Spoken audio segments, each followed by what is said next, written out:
Assalomu alaykum. Yana sizlar bilan ko'rishtirganman, xushalman. O'tgan safar Power Packing haqida video tashlagandim gruppaga.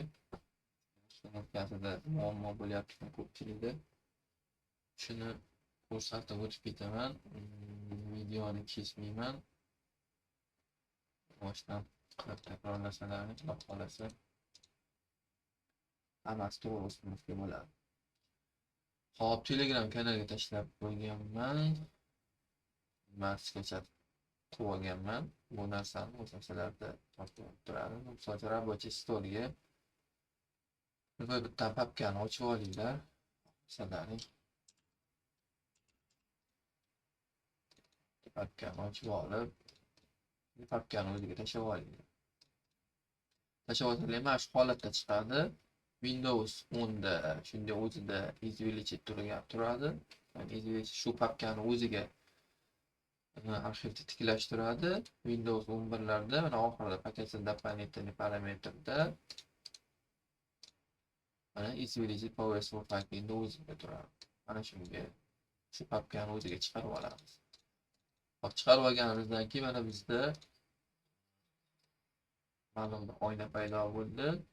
Bizda aytyaptiki Power Packing 9/2021 uchun 2022, 2023, 2024 4-yil versiyalari uchun ekan. Hop, menda 2022 turganligi uchun men 2022 da ustanovka qilaman. Ustanovka qilishdan oldin mishkani o'ng tomonini bosib turib, administrator orqali ustanovka qilinglar. Prema o'zini ustanovka qilib yubormanglar.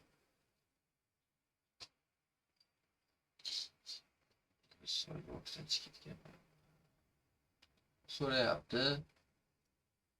Siz Power Packingni SolidWorks 2022 yil uchun o'rnatishga. Next. Mana qaysi papkaga ustanovka qilib turganini aytyapti. CD, SolidWorks, SolidWorks Corp, SolidWorks ichiga.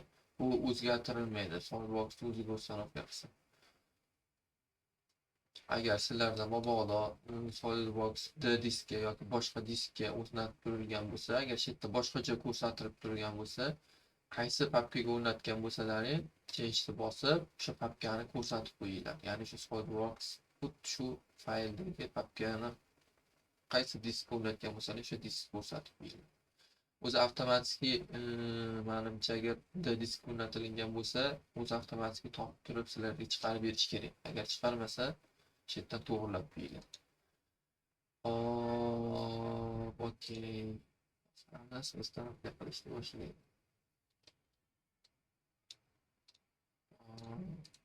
Versiyasida nima bor ekan?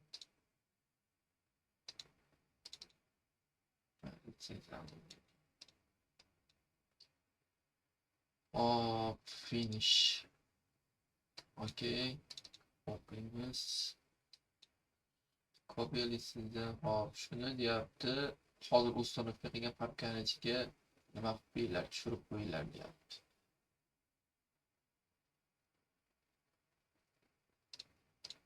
Shu papkani kopiya qilyapman yoki masalan mishani tomonini bosib turib, bitta kopiya qilyapman. Mana kopiya qilib oldim. Xo'sh. Disk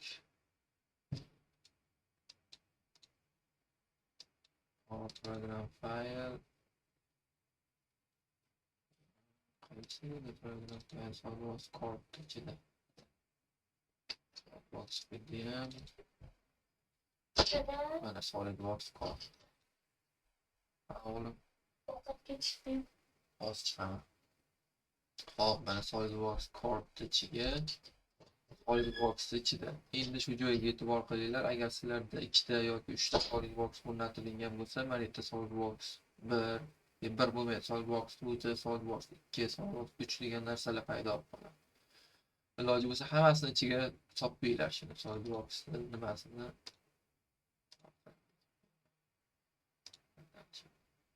boshqa o'rnatgan nimalaring bo'lsa, hammasiga solib qo'yinglar.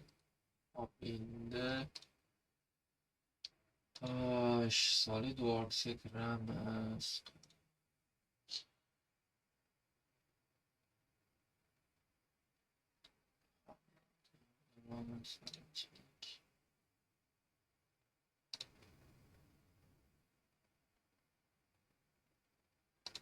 Osh. Bu yerda sizlarda W'ning SolidWorks bo'lishi mumkin. Agar bo'lmasa, mana mishkani chap tomonni bossalaring, mana W'ni turibdi. W'ni kiramiz.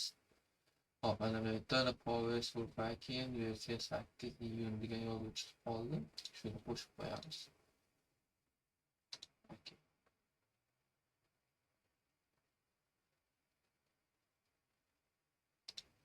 Mana bizda mana Power Full Packingni nimasini ustuna qilib qo'ydi.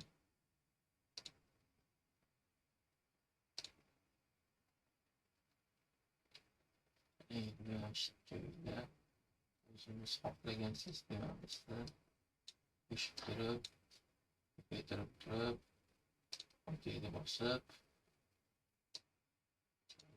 tortib olib, mana shu yerda mana xohlagan bir ishlarimizni amalga oshirsak bo'ladi. Endi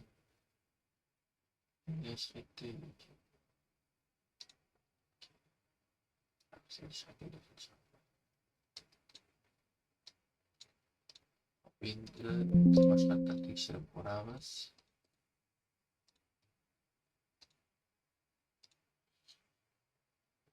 Загрузка, mana загрузка добавление Power Pack'imiz chiqishi kerak bizda.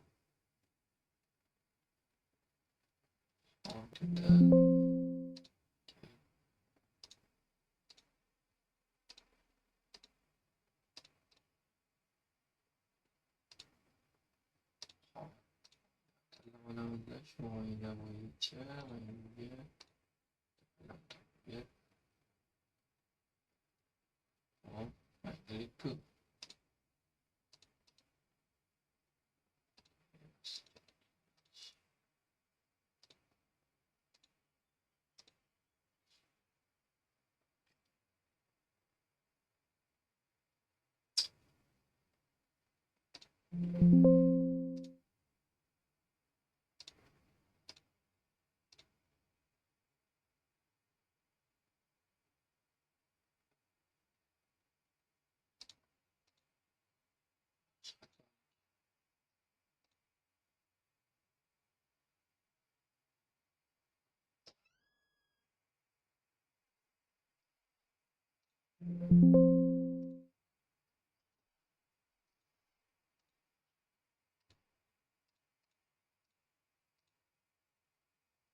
mayli.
bo'yicha alohida qanaqa ishlash bo'yicha darsga chiqaramiz shekilli. Shunaqa qilib mana Forex Packing'da ishlatmasalaring bo'ladi. Xato deydi, nimaga berdi, nimaga yo'q.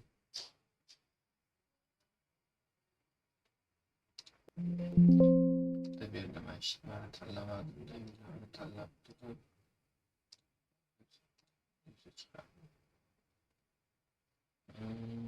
ishlarni tanlamasdan turib prямой dashib beryapti.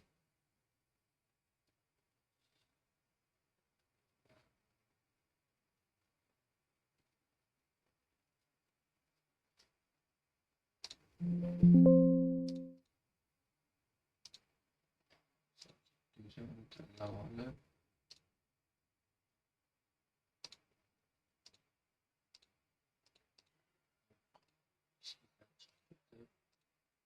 yani o'ziga desak keyin nima beryapti bizga planni ko'rsatib qo'yyapti. Planni o'ziga xga y. Ha, demak biz ekranni bosib turib birinchi kirganimizda qaysidir oynaga prema shu oynani o'zida ochib yubor desak nima ekan? Xatolik chiqarib beryapti. Misol uchun planni o'zini tanlab turib tanlasak mana bu yerda bizda oyna ko'rsatib qo'yyapti. Qaysi yuza bo'yicha ishlamoqchisiz? Shu yuza bo'yicha mana x ga bo'lsa, bunisi bo'lsa tepadan bo'lsa mana shu holatda tanlab olib OK deb bosib amaliyotlarni bajaraveramiz. Hop. Yana bir marta tekshirib qo'ying.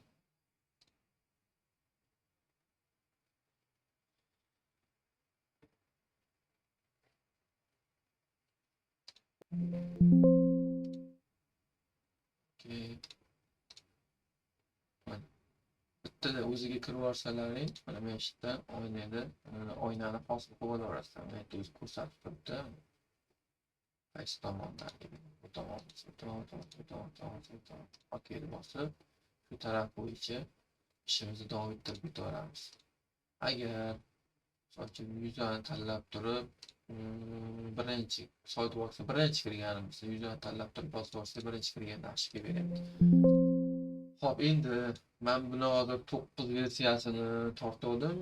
9 versiyaning ichida 8 ta yangisi bor ekan. Men buni hozir 10 ham chiqqan, oxirgi nimasida 10 bor, 7 bor, 8 bor, 9 bor, 10 bor. Ana shu to'rovini ham tashlab qo'yaman Telegramga. Shu yerdan ko'rib turib, xohlaganlaringizni ustanovka qilib olishlaring mumkin. Ustanovka sistemasi bir xil. Mana shu video orqali qanaqa qilib ustanovka qilingan bo'lsa, xuddi shunaqa holatda ustanovka qilsalaring, xudo xolasa xatolik va kamchilik bo'ladi. Faqat eng muhimi esdan chiqarmanglar. O'rnatishdan oldin обязательно mishkani o'ng tomonini bosib, administrator orqali ustanovka qilinglar. Prema o'zini bosib olmanglar. Keyin litsenziyani olib kirib qolish ehtimoli bor ekan. Shu bilan crack qiladiganlar ogohlantiryapti. Xatolik bo'lib qolish ehtimoli katta ekan. Shuning uchun mishkani o'ng tomonini bosib administrator orqali ustanovka qilinglar. Sog' bo'linglar, salomat bo'linglar.